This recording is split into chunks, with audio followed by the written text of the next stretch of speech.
Hell and Uncivil Disorder, Rules for the Scruffy and Disreputable Side of Warfare by Jim Webster. Kind of a bonkers rule set here.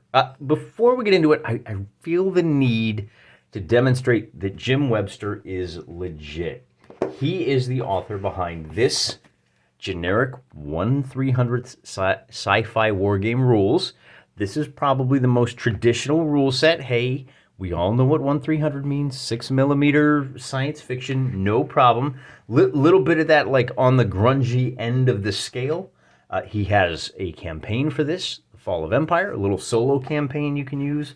We've seen Hellfire campaigns here on the channel before.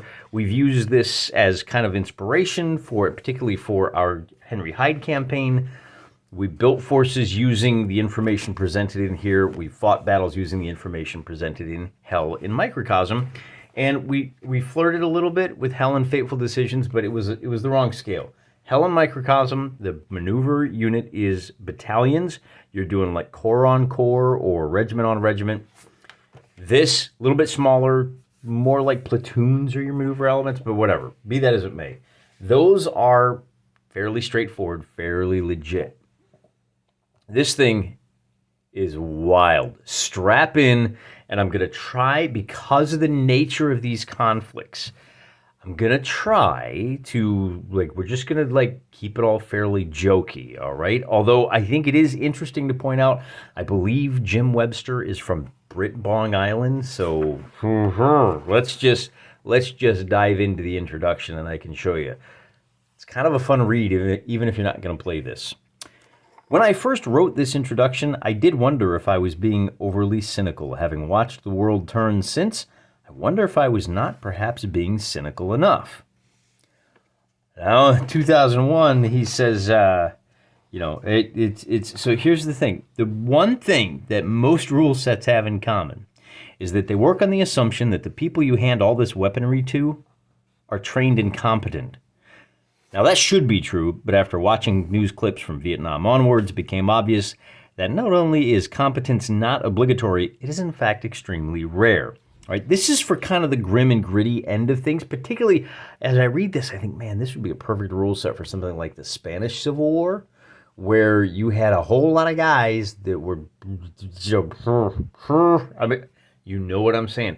Something, well, it's for these kind of spontaneous level civil wars, where, and even I think this might be good for something like the earliest battles of the Russian Civil War, where you basically had armed mobs. You could even use this for something like the French Civil War. I mean, we don't call it that. We call it the French Revolution. But okay, so that's what you can use this for. It's really generally used for 15mm figures, although you could treat each figure as like a platoon, and then you're shoving battalions around instead of mobs.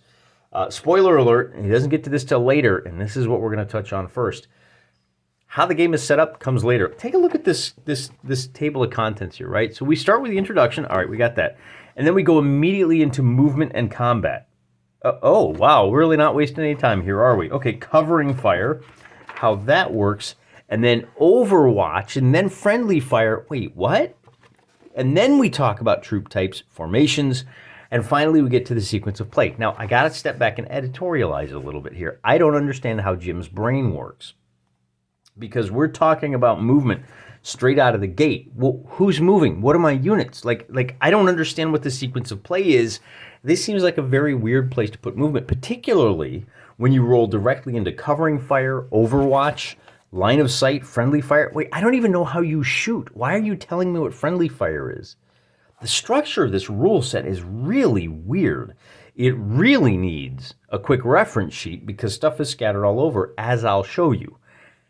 That said, I think there's a really playable and interesting game in here. You just need to, it's almost Gygaxian in the way that you have to turn your brain upside down, start at the end, work your way to the center, but then come back to the middle so that you can understand what was presented later on. As a classic example of that, he talks about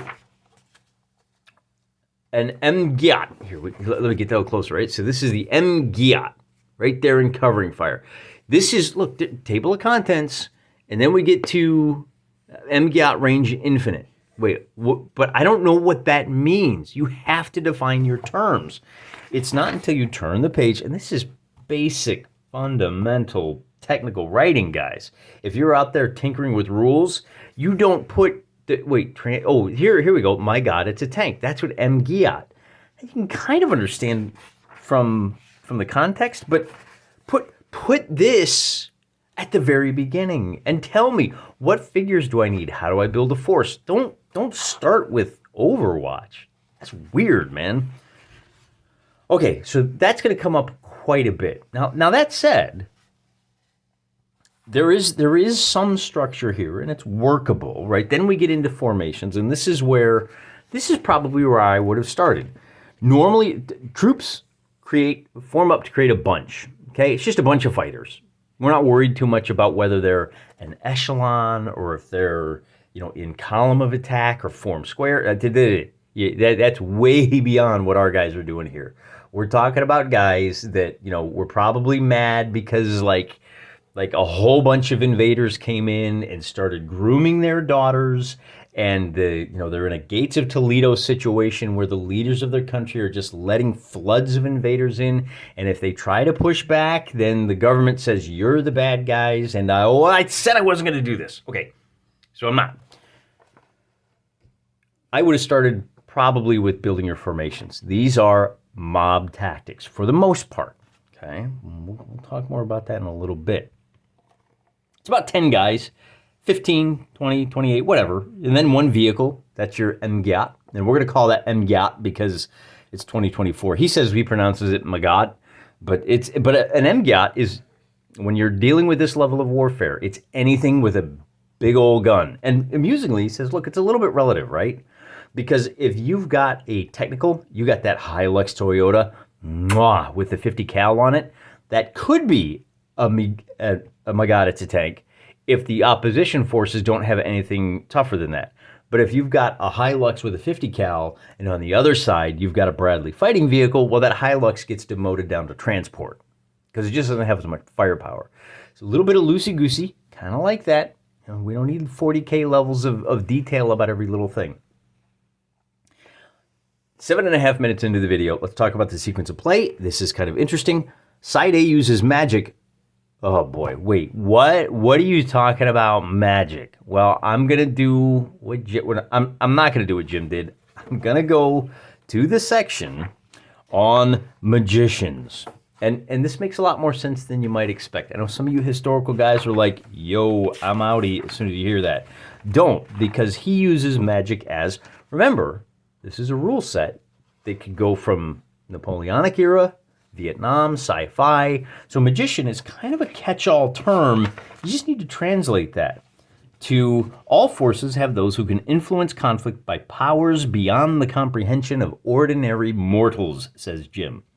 These are split into two groups. The technomages, who act mainly through artifacts, right? So this is magic items like a mobile phone or a radio or a thermal imager, right? So when we say magic, we really just mean things that to the common man are sufficient technology that's indistinguishable to the common man from magic. And then we also have these shamans whose power is driven by chutzpah. And so your shamans are things like rabble-rousers, and they can cast spells, which is really just granting buffs to their troops. And that can be something along the lines of summon a demon. And summon a demon means an airstrike. But, depending, or maybe it does mean if you're dealing with psychers in a totally legally distinct 40K universe, maybe it is an actual demon raining, hellfire down on the table, right? But it could also be something like the true faith. The bunch of troops go up by one level of aggression. And again, right, we need to define our terms. What do you mean aggression? Well, we'll get there. Spot hidden, right? So if there's a group of guys that are lying in ambush, you successfully cast your spell, you reveal them. What else we got here? Fear of heavy metal. The target bunch must make a morale roll or go down one level of aggression. Okay, so we really need to talk about aggression now. But I didn't finish sequence of play, right? So side A, use your magic, technology, summon airstrikes, artillery, whatever it is. then side A moves, then side B executes covering fire, fires on Overwatch, fires at any troops that are charging. So side A charges in, side B gets to shoot at them. All right, and then side A fires, and then everybody that's in melee conducts melee. Not too bad. And then you just flip that for side B. So we have a little bit of a, it's not quite an I go, you go, right? Because I'm going to use all of my magic, then I'm going to move my guys, declare my charges, but you're going to have an opportunity to fire and interrupt my firing. So you're active. And then we do my firing, and then we do melee. I'll show you how that works in a minute. And then we just flip it. So that's pretty good. But we need to talk about aggression, because this is really, I think, the heart and soul of this rule set. There are 3 different levels of aggression: sullen, truculent, and psychotic. Now, on top of this, there is kind of a 4th, which means panicked and run off the table. Okay, so those are your statuses. And they're kind of like morale statuses. As events happen on the table, you can go from truculent down to sullen. And from sullen, you go down to, I'm out of here. I'm leaving the table. I didn't sign up for this. I thought we were going to be throwing bricks at people who don't look like me, and it turns out people that don't look like me are whacking at us with machetes. I'm going home. Nice spot of tea. On the other hand, if you're truculent, the guys are attacking you, there's a chance that your morale actually goes up higher. You could become psychotic, and this changes your basic stats. We're going to look at how aggression works in the case of riflemen. These are essentially the best fighters that you can get at the start of the game. You may be able to download some power-ups, but we'll get to that. So for riflemen, they've got firepower 4, morale 5, and survival 7. These are D10 roll under. It's that system. So on shooting, every figure that shoots has to roll a D10 and get a 4 or less. For every hit they score, the unit that they're shot at has to make a survival roll and get, in this case, if we've got sullen v sullen, that survival roll is 7 or lower. Now notice that as your aggression goes up, the guys that are sullen, their firepower goes from 4 to 8 as they become truculent. When you annoy these guys, they get much better at shooting, but they're not quite as careful about survival, right? They're wild men. Likewise, when they go psychotic, they just go full rage. It would be rage quit, right? It would go full berserk. They're not paying as much attention to dodging bats and bullets, and they're not very good at shooting. Okay, so that's how this works. And as I said, we'll talk about the actual morale checks in just a moment. But while we're here, let's explain that gunmen, not quite as good as riflemen, right? These are probably like your former National Guardsmen that have a little bit of training, but they're not really well organized. They're certainly not regular troops. Your gunmen are the local hunting club that maybe did a weekend on some kind of weird mail retreat. And then thugs are just, this is your black-clad, the guys with the balaclavas, the noodly armed, purple-haired weirdos. They got no firepower when they're sullen. Maybe they got a couple of pistols or a shotgun in there, and they're not very survivable, right? So these guys just aren't very good. And then if we take a look at your yacht, you've got more firepower, right? This is probably the most there is, and their survival doesn't change. They don't care. They're behind the armor no matter how mad they are about things.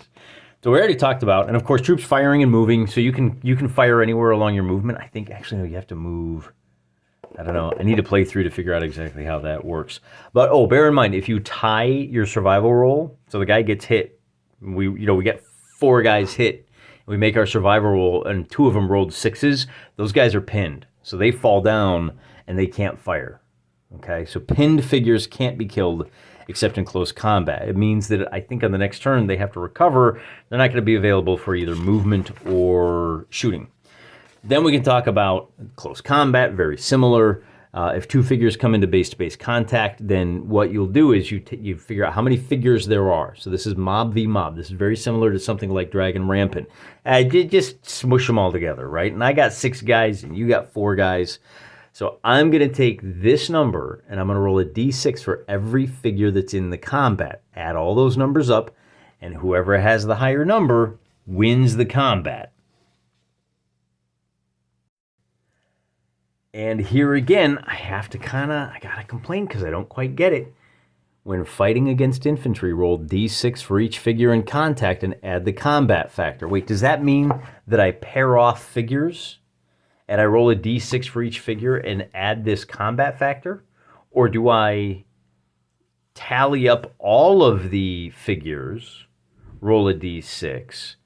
It's not clear to me, because then, we've got this and Gyat too, but both add their factors. The highest score is the winner. The losers are destroyed. One figure fighting against several rolls one die, compares it to all fighting against it, right? So if it's 2-1, yeah, so there you go. It's got to be 1v1. So if I have 6 and you have 4, then we're going to have 3 1v1s, and I'm going to be able to double up on 2 of your guys. Well, wait a minute. It would be 3. No, it would be 2 1v1s, and then I'd get 2 2-on-1s. And so I'd roll 1 die, and you'd roll 2, or vice versa. And if they're the same combat factors, then in this case, you kill one of my guys, and I kill one of your guys, right? That's how that works. Then we have to talk about morale, because, again, this is pretty important. Morale tests where failing can increase aggression. And morale, like I said, you find out where you're at. And so here's our thugs, and they're truculents. Their morale is 5. So if we have this situation, if a bunch sees one of the 3 nearest enemy bunches route, it takes a morale test. Okay, so if your friends run away, take a morale test. And if you fail, you go up. So if we roll at 6 or higher, we become psychotic. We're furious at the enemy for driving off our friends. On the other hand, sometimes you could lose a level. If you get fired on from behind or the flanks, behind the flank, I think the flanks, it's okay. You just turn. But if you get shot in the back, yeah, you could actually lose a level of aggression. If you are already at sullen and you fail the check, you're running off the table. A bunch composed of anything but riflemen, warrior knights, who are attacked by Gyat with the oblique. All right, if you're shot at by one of the big guns, same thing. If a bunch is anything but warrior knights, now warrior knights are basically your regular armed forces. They operate under very different rules that we're not really going to talk about. If you see a friendly bunch route in the previous move, got to take a morale check. Wait a minute, but if you saw a friendly bunch route, but then also if you see one of the 3 nearest route, so I think the idea is you go up by 1, and then if you fail on the next turn, you can go back down. If a bunch has lost at least a third of its figures, lost or pinned within the same move, I've only got 6 figures left. If I lose 2 on the same move, got to take a morale check. And then there's a couple of others. If your group is in hiding and you don't want to open fire, the moment the enemy are within range, you have to take a morale test. So we have some built in. Look, your guys have minds of their own. You have to pass an activation. Oh, it's lumped under morale, but it's essentially an activation test. You put your goofballs in position to ambush an enemy, and they're rather excitable. They're the old man on the walls of Helm's Deep, plinking away, right? A little bit too early, wait for the order. Likewise, if you're on Overwatch and you don't want to shoot at a target, I ordered my guys, go hide in the bushes and shoot at whoever comes around the corner. And this can be very important because of the confusion of war, and friendly fire is one of these morale checks. If you don't want them to shoot at a target, then they have to make a morale check. And that target could be friendly. Remember, psychotic units have to move 6 inches. So they could be forced to run into an area that you've got covered by Overwatch. I think there is a really interesting rule set buried in here, but I need to make myself a quick reference sheet because this is just I'm not going to be able to be flipping back and forth through this. If anybody knows where one is, man, throw a link down in the comments. I'll make sure it gets approved. So we looked a little bit at magicians and artifacts. There are rules for dispelling, electronic countermeasures, signal jamming. We just use the fantasy jargon so that we're all on the same page.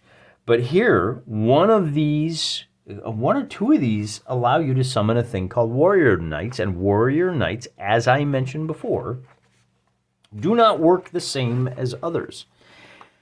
Calculate the number of figures firing at each Warrior Knight figure. These are your trained Delta forces. Could even be something like 10th Mountain, right? These are the trained, organized military figures. How many figures are firing at them? The knight then attempts to roll higher than this number on a d10. If he succeeds, all the firing figures are pinned.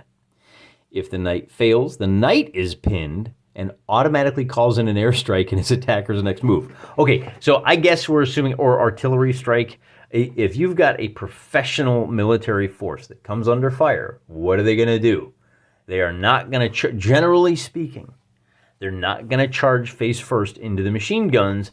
They're going to find cover. They're going to radio back to the guys in the rear, and they're going to say, hey, could I get some HE rounds up here? Special delivery. A little bit different, right? And then again, when firing is between tank on tank, there's some special rules. But this is really interesting. So some of the other artifacts, well, anything else interesting in here? With an engineer, you can destroy and repair buildings. Yeah, that's about right. Mirror shades. With these, you get a +3 to Schutzbau when casting the spell Cool. Well, what is cool? The bunch affected are so impressed, they pass the morale test. So these shaman, if you will, these leaders of men, can do things like push guys up one level of aggression. Now, they're not. There are mechanics in here to limit that, but again, it's just know. So mana. This is your fate points. I know it's called mana. It's a magical power. You start with 6. If you spend 3, you get a free reroll.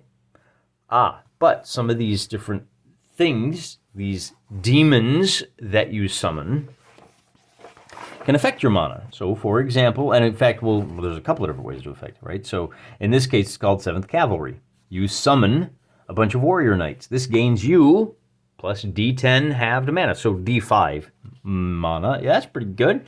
You can cast Logistics, a transport loaded with supplies, enters on your base edge and gives you 5 mana when it spends a full turn supplying a friendly unit.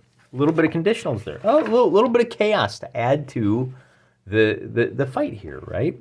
There is black magic. Some of these guys, they can pull an innocent bystander, bing, bang, boom. They get a little bit more mana. They can have special effects. But this is the thing that I think is hysterical. Media.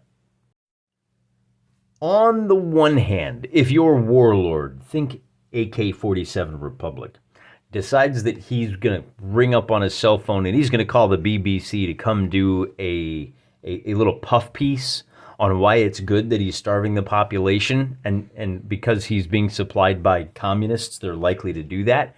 I said I wasn't going to get into the politics. Okay, so I'm not going to badmouth those weirdos over at the BBC. So you can also you can summon the media, but you can also do it by accident. If you try to summon a demon, hey, I called in an airstrike and I fumbled the roll. I rolled a 10 on the D10. Piscadios. On a roll of 10, a media team appears at random. They automatically join the summoner in person unless he makes a second Schutzbau roll, and then he gets to tell them exactly where to go. They go there, then you roll to find out whether the media is sympathetic to the guys they're with or whether they're antagonistic to the guys they're with. So if you have a Black Lives Matter protest that's going on and you've got mobs of thugs running around and you summon the media, it can backfire. Because you say, hey, go over there. And it turns out the media that shows up is CNN. They're going to go with the thugs and they're going to spend all their time saying mostly peaceful. It's very fiery. They're peacefully burning down buildings and hitting people in the heads with bricks.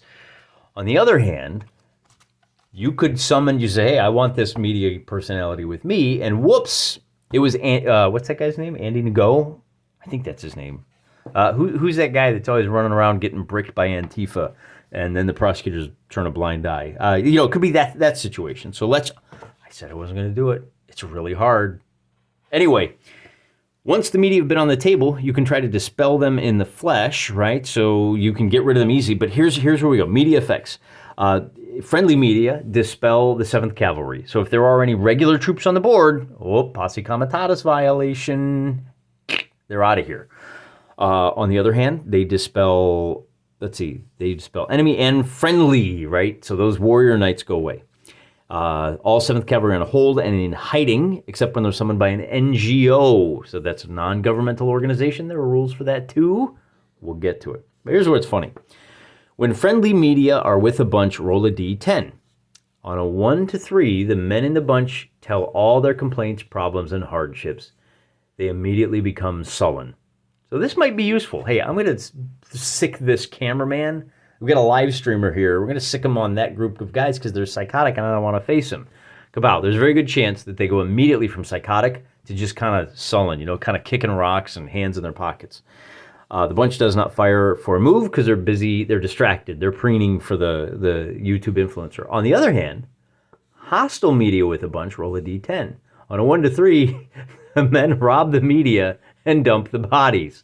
Aggression goes up 1.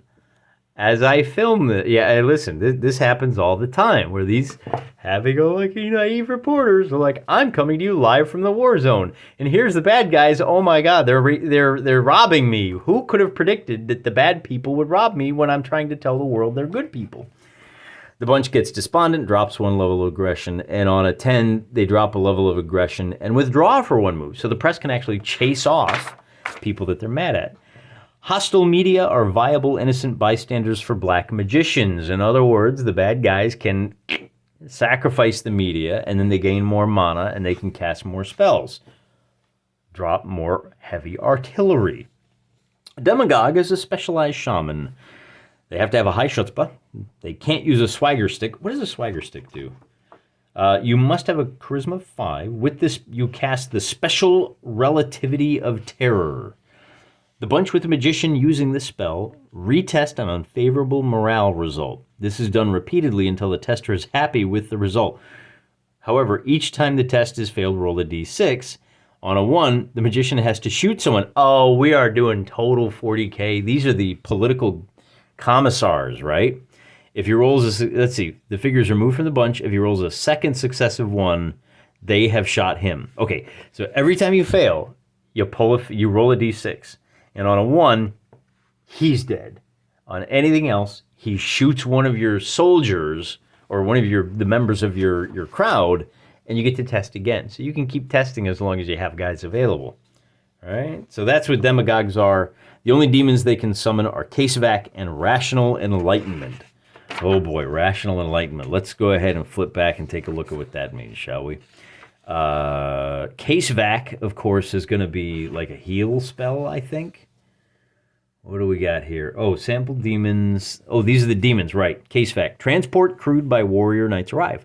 They will evacuate wounded civilians and combatants from a bunch, no longer under fire. This gains you D5 mana. And then the Rational Enlightenment. Where is that? Here you go. You flaunt any technological magic artifact while ostentatiously ignoring the enemy magician. This counters fear of the known. Okay, so we have to figure out what fear of the known does now, right? So what and this is where the kind of odd construction of these rules occurs. It comes back to hit us again. What were we looking at? Demagogues. So the demagogue can see, and this is where an editor comes in handy, because he can cast the spell Rational Enlightenment, which does it counters fear of the known. Fear of the known.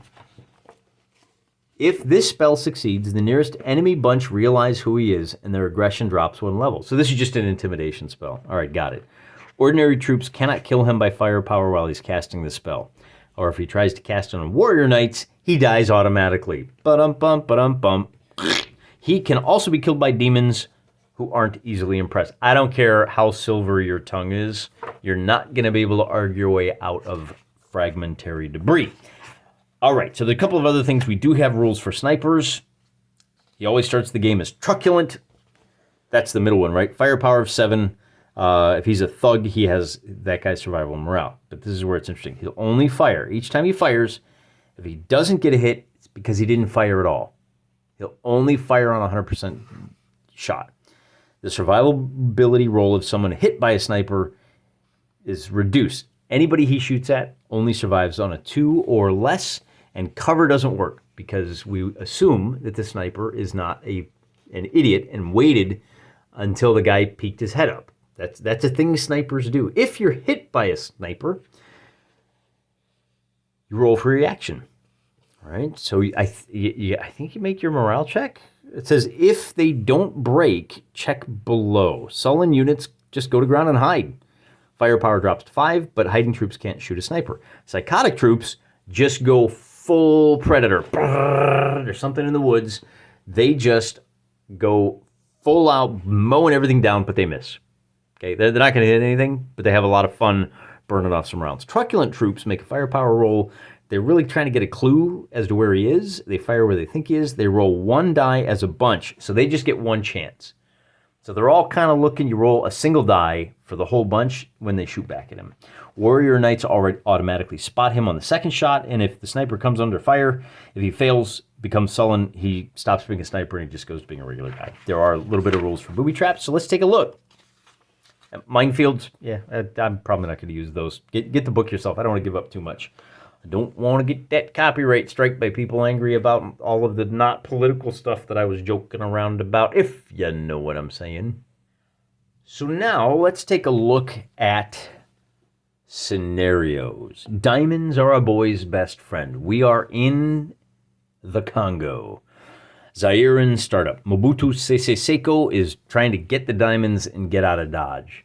Well, he's got a radio operator, telephone, swagger stick, mirror shades. He can summon a whole bunch of stuff. Engineer, logistics, case vac, artillery barrage. He's going up against the Tutsis, right? And then we have a little force here.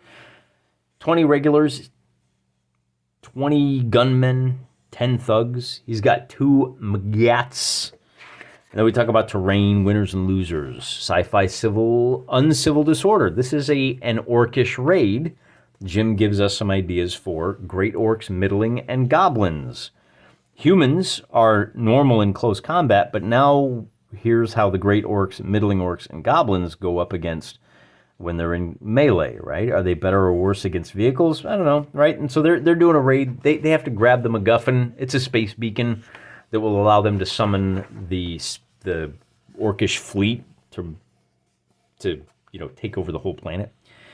The stellar beacon, once they get their hands on it, the orcs can then summon a bunch of goblins, middling orcs, both, maybe a bunch of great orcs with a leader who will attack his bunch of great orcs and try to take over his force. So, orcish civil war here. You could actually summon hostile orcs. And then a little bit of nom. And here's where we get into the scale. If you're using 6mm, count inches as centimeters, but, just the paddy fields. But this in this case, a bunch is a battalion. So the bases represent platoons. So you got 10 platoons in a battalion. It's not a bunch anymore, it's a battalion. And we've just kind of zoomed out, and we're dealing with a much larger force structure, but the core rules all remain largely the same. Your forces consist of American and Allied magicians, American and Allied troops, Air Cav, ARVN, infantry, regional battalion, 2 companies of popular forces, and then the Viet Cong, where you've got some magicians, guerrillas, regional forces. This looks really complicated. How about that one? We have a brief campaign system that uses political stability levels. If you can push it down to level 0, then civil war will flare up and the rebels win.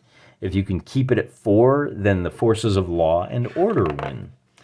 So government versus rebels. And, the racketeers, you could do a 3-way fight. The racketeers are your unofficial, they're not really politicians or freedom fighters. Oh, I forgot to mention, there's one other thing. The game also includes rules for NGO support. And I've had to try to record this like 6 times because I'm just not a huge fan of taxpayer monies being given to third parties so that they can do the things that taxpayer money isn't supposed to be spent on. It's not ours. This other organization has the money now. It's money laundering. It's terrible. It's awful. But these are things like the relief organizations funded by the UN who will go into hotspots and maybe they're trying to do a good job. Maybe, it's a Haiti situation where they're bringing a little bit of food to act as cover for their child trafficking program. But within the context of this game, you've got this situation where they're bringing supplies in. They can call up the Warrior Knights, the Blue Helms, and they have their own objectives. Trying to release hostages from one side or the other, one side and the other, trying to get things across the table. These warrior knights come in and protect the NGOs unless the media shows up to turn them off, right? So there's all kinds, there's like really, I think rather than dwelling on the complexities of NGOs, I think we really just need to kind of step back and say, this is a really tight rule set with a core mechanic that doesn't look too difficult. But I haven't once seen one like this so much, where you've got a dial for morale that goes up and down and changes survivability and morale and combat factors. And not only that, but so you've got that we'll have to figure out how to mark it so we remember which units are in which status. But then you also have all of these weird confounding factors. You've got demagogues, you've got professional militaries rolling up on you, you've got snipers, you've got media, NGOs, you've got all of the chaos that accrues with the modern style of low-grade bush wars. And I think this is going to be a really interesting way of exploring that side of conflicts. But this isn't a review because I haven't played it yet.